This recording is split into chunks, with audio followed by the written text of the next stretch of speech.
friends, welcome to our channel. In this video, I'll be showing you how to make 3 types of cookies using just one dough.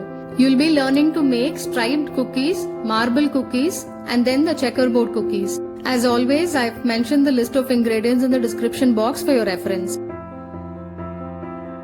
The required ingredients are 2 cups of maida, 3/4 cup of butter, 3/4 cup of powdered sugar, 1 teaspoon vanilla extract. This is optional, you can skip it if you don't want. 1 tablespoon cocoa powder and salt to taste. We'll first have to beat the butter nicely. For that, it is very important for the butter to be in room temperature. It should be soft like this when you touch it. So make sure you take it out of the refrigerator a couple of hours before you beat it. If you have an electric beater like this, you can beat it for about 2 minutes, or else you can use a balloon whip and beat it for about 10 minutes until it becomes nice and fluffy. Beat it at a low speed initially, later you can increase the speed gradually.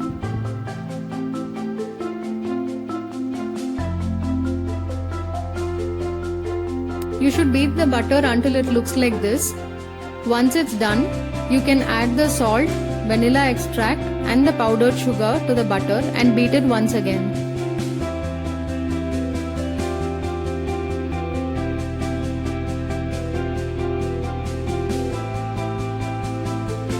As I said earlier, beat it at a low speed initially, later you can increase the speed.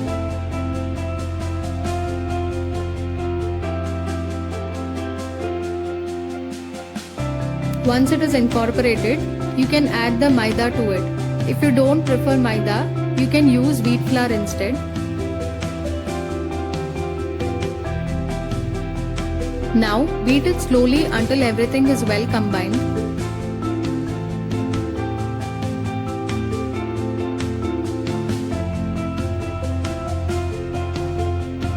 Once it is done, using your hands, knead it well like a chapati dough. Make sure you don't overdo it, else the cookies will become very hard.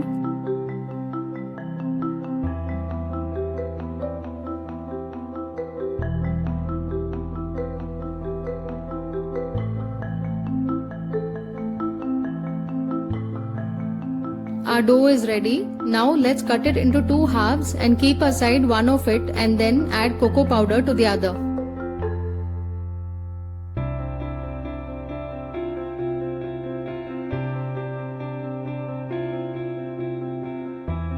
Make sure you mix it thoroughly like this. Our choco flavored dough is also ready. Next, we'll have to flatten these two and freeze it for about 15 minutes. For that, you'll need 2 medium-sized Ziploc bags like this. If you don't have a Ziploc bag, it's fine. You can still flatten it using a rolling pin. But make sure both the dough are of same size and thickness. Also, make sure you place the dough between 2 butter papers or cling wraps and then flatten it, else the dough will stick to your rolling pin. Let me now show you how to flatten it using a Ziploc bag. First, you will have to insert the dough into the Ziploc bag.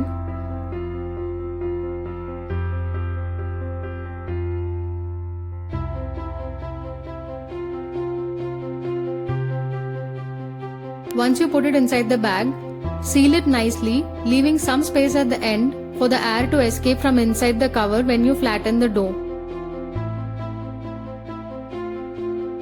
Then, press the dough like this using your palm and spread it well. And then, using a rolling pin, flatten it like this so that you'll get a smooth surface on top.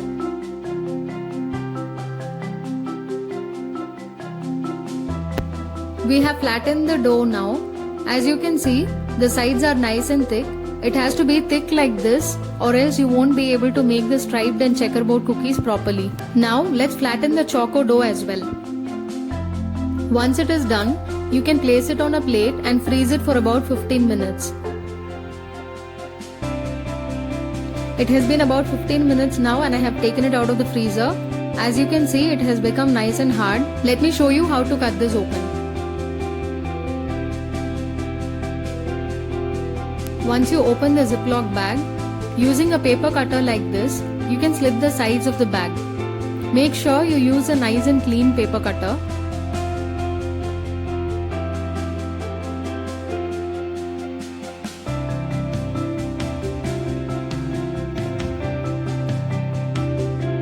We have successfully cut open the choco dough. Let's do the same with the vanilla dough. Once you have opened both, place one disc on top of the other like this. And then transfer it to a chopping board and chop off the corners like this so all the four sides will be even. Don't throw this away, keep it aside. I'll show you how to make marble cookies with these.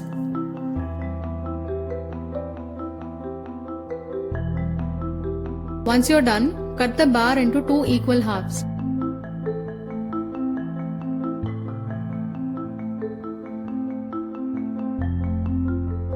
And then brush one half of the bar with some water like this.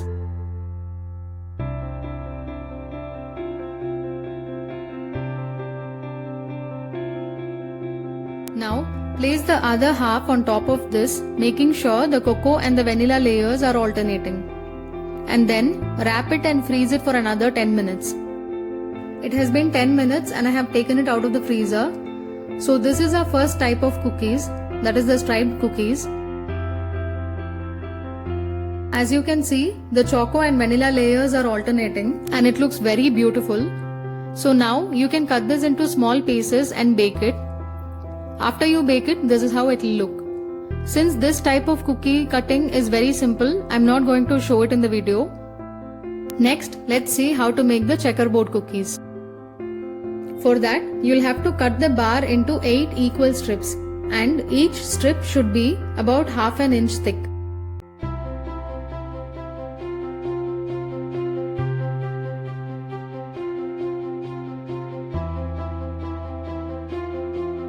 And then brush the first piece with some water like this.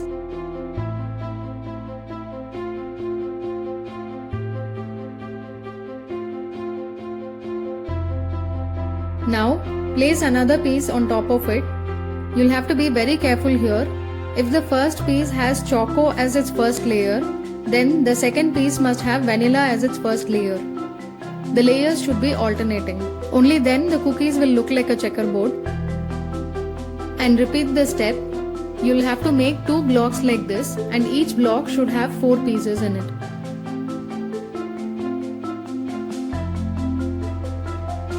Our first block is ready now. See how beautifully the colors are alternating. This is called the checkerboard cookie. Let's now make the other block the same way.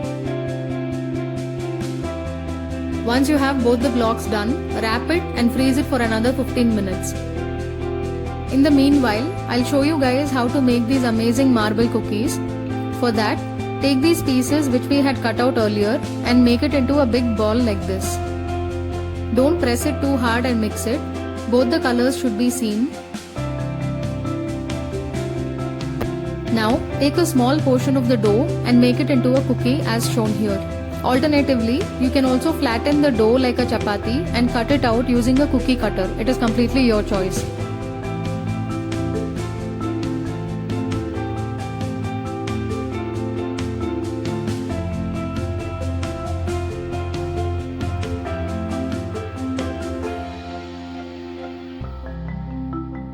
Finally, our checkerboard cookies are ready. Let's now cut this into small pieces.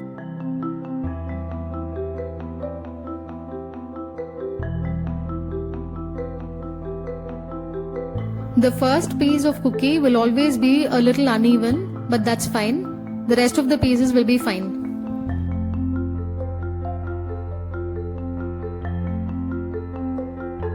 See how beautiful it looks.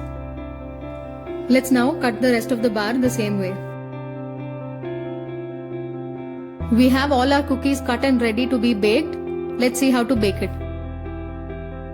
If you're baking it in an oven, take an oven safe container and grease it with butter and then arrange the cookies and bake it. According to my oven instructions, I will be preheating my oven for about 15 minutes and then bake these at 175 degrees for 20 minutes. But since the temperature and the timing differs from oven to oven, I would recommend you to follow your oven manual. Make sure you leave enough space between each cookie as it will grow bigger while baking.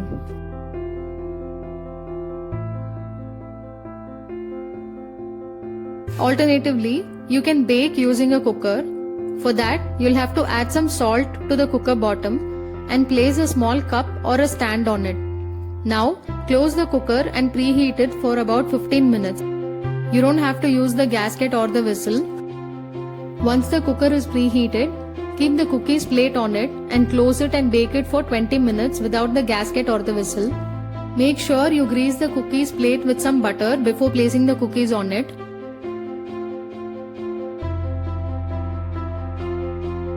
Finally, our beautiful cookies are ready. Once it completely cools down, you can transfer it to another vessel. Immediately after you take the cookies out of the oven or the cooker, it will be very soft, but it's fine. Leave it under the fan. It will harden once it cools. The cookies that we baked in the cooker is also ready. You can keep these cookies stored in an airtight container for up to 3 weeks. Hope you guys like this recipe. Do try making these little wonders at your homes and let us know how you liked it. And please don't forget to like, share, subscribe, and without fail, click on the bell icon so you'll get the notification as and when we upload a new video. Thanks for watching.